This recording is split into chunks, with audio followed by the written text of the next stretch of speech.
Greetings everybody, my name is Travis Guzzi. I'm the Mission Engagement Facilitator for the SED Central Region. It's a joy and privilege to once again bring this latest edition of the iGo vlog to you, to empower you as everyday missionaries to connect with your neighbors in love and service in order to connect people to Jesus. Well, in this latest edition of the iGo vlog, I want to talk about the idea of the power of two. You know, so many times when we think about going out and loving and serving our neighbors or sharing the good news of the gospel, I think we think of this as a solo act.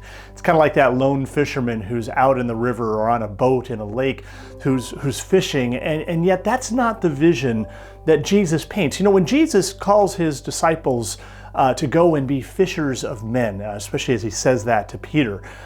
When we think about the context in which those listeners, his followers, would hear that invitation, that fishing for them was a group activity, that they'd go out in a boat and they would all be working a net together. It's not something we do solo, but we do it in partnership with others. We even see this in Jesus' ministry, that when he sends the disciples out, he sends them two by two. Or when we think about the early missionary journeys of Paul, on that first journey, it was Paul, Barnabas, and John Mark. And then later missionary journeys, we see Paul and Silas and Timothy. They went in community together.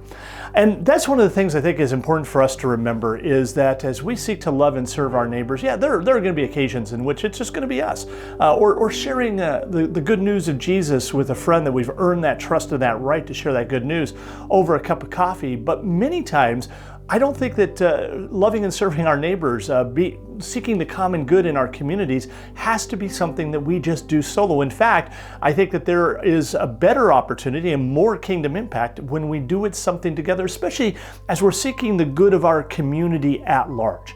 A great passage that reminds us of the power of two is Ecclesiastes 4, starting at verse 9, that says this: "But two are better than one, because they have a good return for their labor.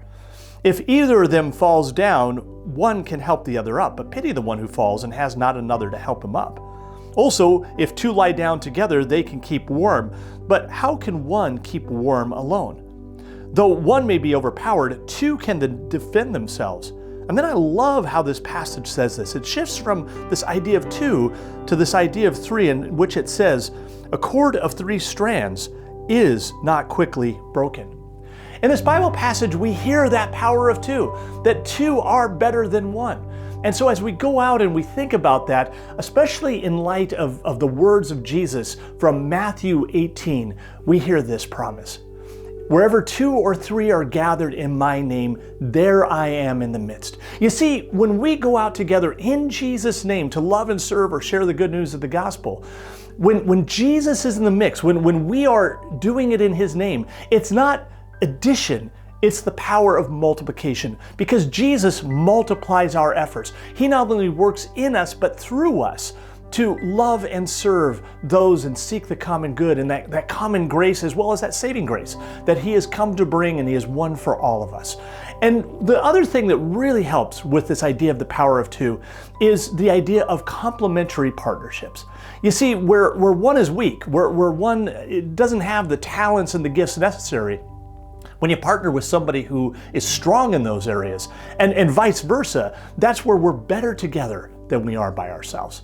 And so as you think about going out into your community to love and serve, as you think about going and sharing the good news of Jesus, don't forget the idea of the power of two.